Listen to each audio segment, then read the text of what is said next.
Halo teman-teman, perkenalkan nama saya Oflia Pramigatri dari kelas R7D, Pendidikan Bahasa Indonesia, mata kuliah Menulis Ilmiah dengan dosen pengampu Bapak Irwan Siagian MPD. Saya dari Universitas Indraprasta, PGRI. Pada kesempatan ini, saya akan membahas materi tentang jenis-jenis paragraf.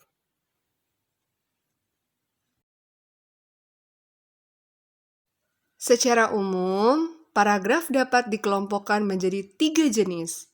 Sebuah paragraf dapat dikatakan baik bila memiliki kualifikasi yang baik. Berikut ini adalah jenis-jenis paragraf. Yang pertama, jenis paragraf berdasarkan fungsi. Yang kedua, jenis paragraf berdasarkan letak gagasan utama. Yang ketiga, jenis paragraf berdasarkan isinya.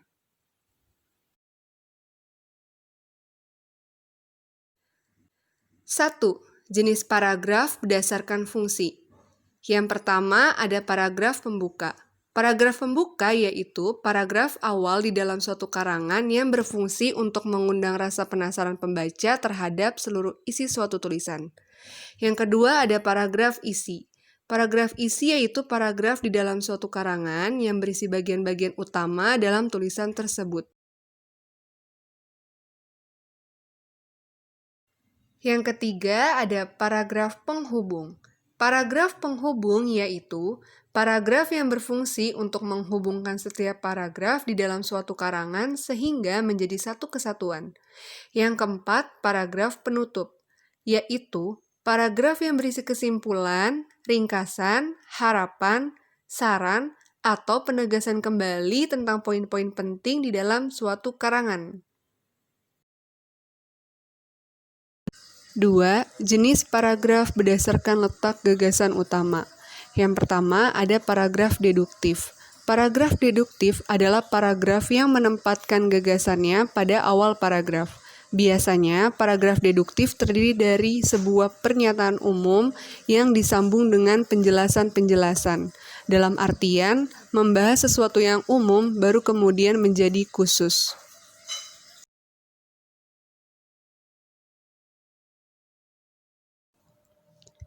Ciri-ciri jenis paragraf deduktif adalah sebagai berikut. Yang pertama, kalimat utama atau ide pokok ada pada kalimat pertama paragraf. Yang kedua, polanya umum, khusus, khusus, kemudian khusus. Yang ketiga, kalimat utama diperinci dengan kalimat penjelas.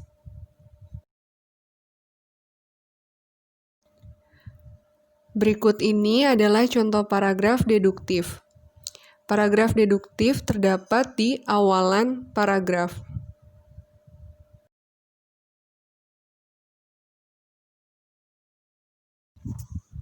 Paragraf induktif.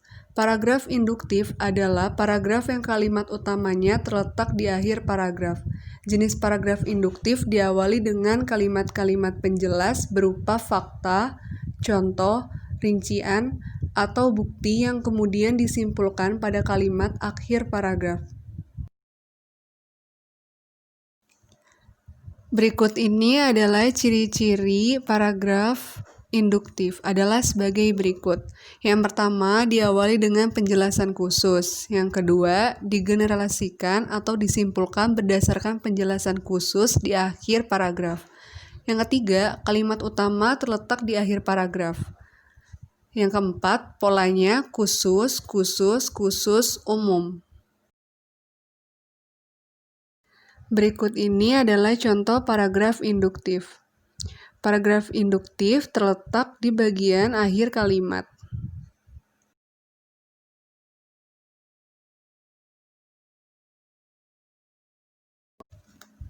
3. Paragraf ineratif. Paragraf ineratif yaitu paragraf yang gagasan utamanya terdapat pada bagian tengah paragraf. Dalam sebuah paragraf ada kalimat penjelas atau pendukung dan kalimat utama.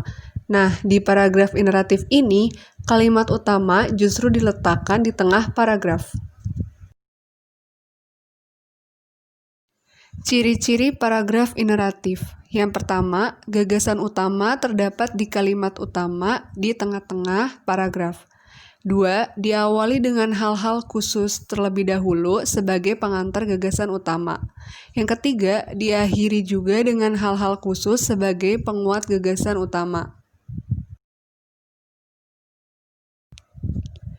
Berikut ini adalah contoh paragraf ineratif. Paragraf ineratif terletak di bagian tengah kalimat.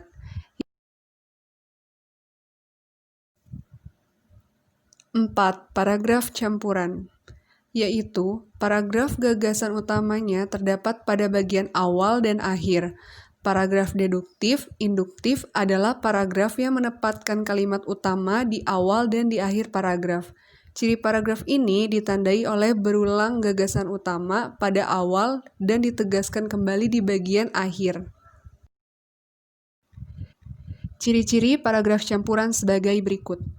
Yang pertama, terdapat dua kalimat utama. Yang kedua, kalimat pertama terletak di awal paragraf, dan kalimat utama kedua merupakan kesimpulan yang terletak di akhir paragraf. Yang ketiga, kalimat penjelas terletak di tengah paragraf. Yang keempat, terdapat pengulangan pada kata kunci dalam kedua kalimat utama. Yang kelima, pola paragraf campuran adalah umum, khusus, khusus, umum. Berikut ini adalah contoh paragraf campuran. Yang pertama terletak di awal kalimat, dan yang kedua terletak di akhir kalimat.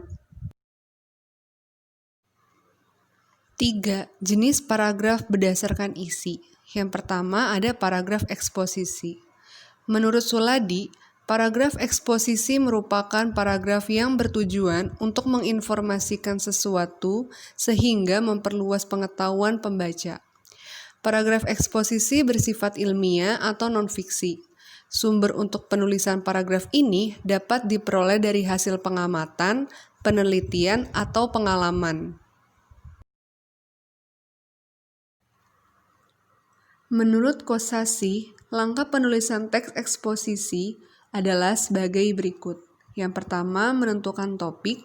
Yang kedua, mengumpulkan bahan dan data untuk memperkuat argumen. Yang ketiga, membuat kerangka tulisan berkenaan dengan topik yang akan kita tulis yang mencakup tesis, argumen, dan penegasan.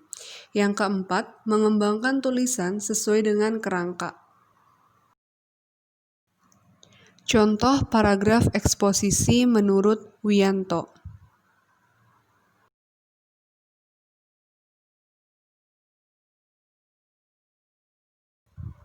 Dua, paragraf deskripsi. Pengertian paragraf deskripsi menurut Wijayanti.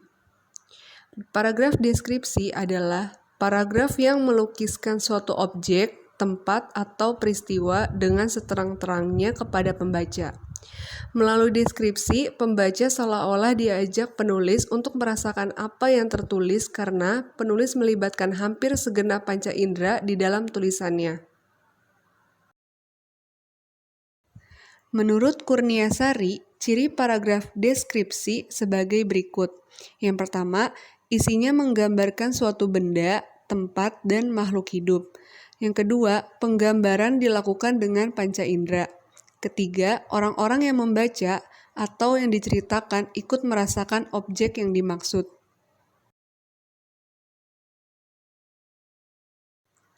Cara penulisan teks deskripsi yang dikemukakan oleh Semi yaitu menggambarkan sesuatu sedemikian rupa sehingga pembaca dibuat mampu seolah merasakannya, melihat, mendengar, atau mengalami sebagaimana dipersepsi oleh panca indera.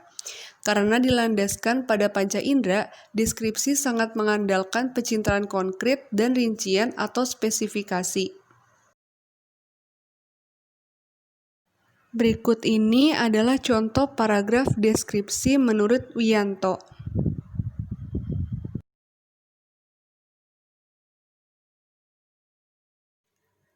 Tiga, paragraf persuasi.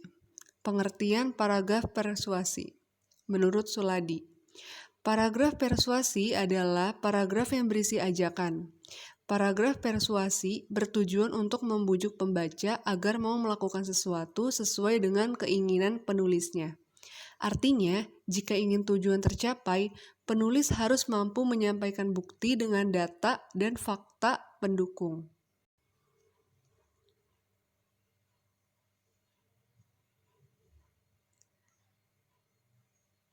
Menurut Pratama, ciri paragraf persuasi adalah sebagai berikut. 1. Mengungkapkan ide, gagasan, atau pendapat. 2. Bertujuan mempengaruhi sikap dan pendapat pembaca agar mereka mau berbuat, bertindak, atau melakukan sesuatu secara sukarela sesuai yang diinginkan pengarang. Yang ketiga, membuktikan kebenaran pendapat pengarang sehingga tercipta keyakinan dan kepercayaan pada diri pembaca. Alfiansyah memaparkan langkah-langkah menulis paragraf persuasif yaitu 1. Menentukan topik dan tujuan dalam paragraf. 2. Membuat kerangka paragraf persuasi. 3. Mengumpulkan bahan untuk paragraf. 4. Menarik kesimpulan dari paragraf persuasi. 5. Menutup paragraf persuasi.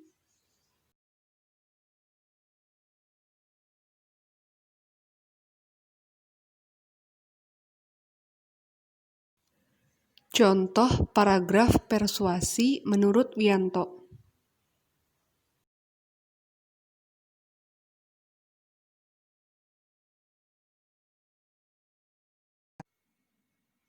Empat, paragraf argumentasi. Menurut Wijayanti, paragraf argumentasi adalah paragraf yang berisi pembuktian atau pembahasan atas pendapat penulis tentang suatu hal. Dalam paragraf argumentasi, penulis berusaha meyakinkan pembaca dengan menyertakan bukti, contoh, atau alasan. Nursisto mengemukakan ciri paragraf argumentasi sebagai berikut.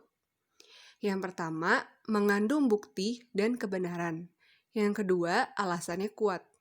3, menggunakan bahasa denotatif. Yang keempat, analisis rasional berdasarkan fakta. 5, unsur subjektif dan emosional sangat dibatasi. Berikut ini adalah contoh paragraf argumentasi menurut Wianto.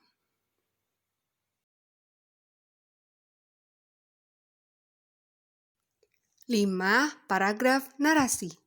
Menurut Suladi, narasi merupakan gaya pengungkapan yang bertujuan menceritakan atau mengisahkan rangkaian kejadian atau peristiwa, baik peristiwa kenyataan maupun peristiwa rekaan, atau pengalaman hidup berdasarkan perkembangannya dari waktu ke waktu, sehingga tampak seolah-olah pembaca mengalami sendiri peristiwa itu. Menurut Keraf, ciri dari karangan narasi sebagai berikut. Yang pertama, menonjolkan unsur perbuatan atau tindakan. Yang kedua, dirangkai dalam urutan waktu. Yang ketiga, berusaha menjawab pertanyaan apa yang terjadi. Yang keempat, adanya konflik. Berikut ini adalah contoh paragraf narasi menurut Wianto.